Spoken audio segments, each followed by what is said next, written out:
5 seconds. Start.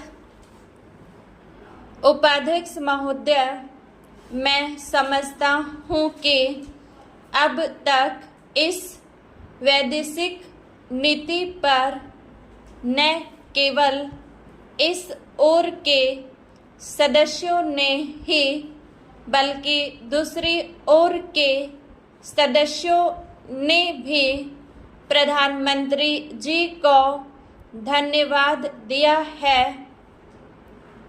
इसलिए मैं अपनी तरफ से धन्यवाद देकर उनका बोझ बढ़ाना नहीं चाहता। इसमें कोई संदेह नहीं कि इस सदन के सभी सदस्य, चाहे वे किसी भी पार्टी से संबंध रखते हों, इस बात से पूरे सहमत हैं कि हमारी विदेश नीति ने संसार में हमारा सिर ऊंचा उठा दिया है। हमने पंचशील के सिद्धांतों को संसार के सामने रखा है।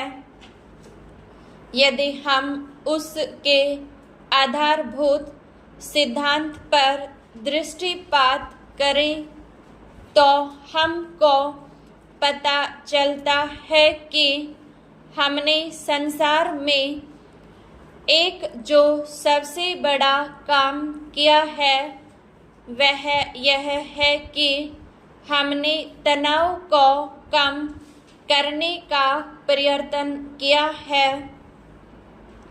जिस समय हमने नई स्वतंत्रता प्राप्त की तो हमारे सामने बहुत से प्रश्न थे।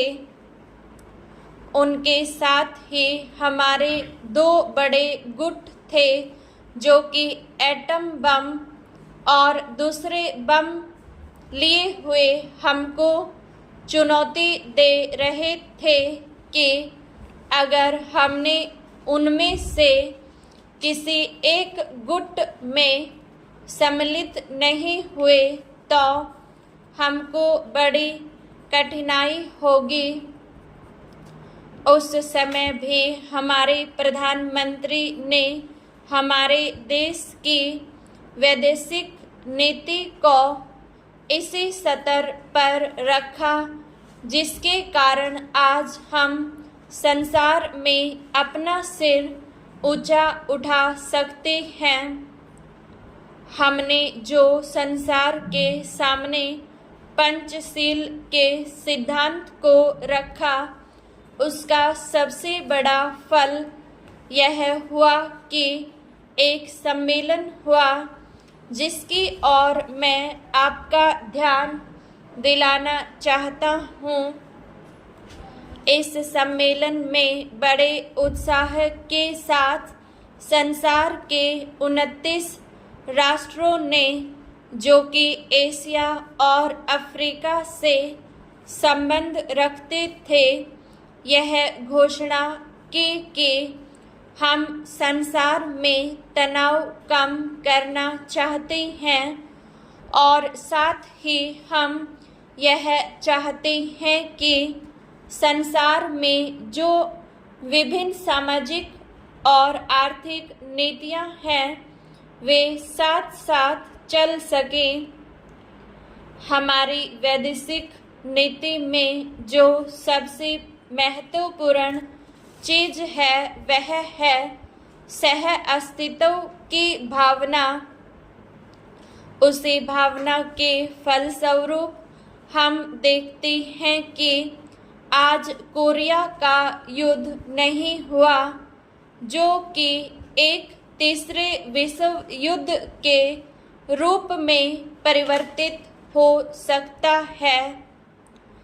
हमारी इस नीति के कारण हमारे अमेरिकी मित्र हमसे कुछ अप्रसन्न भी हो गए, लेकिन यदि हम ऐसा न करते तो आज संसार का तीसरा युद्ध देखना पड़ता।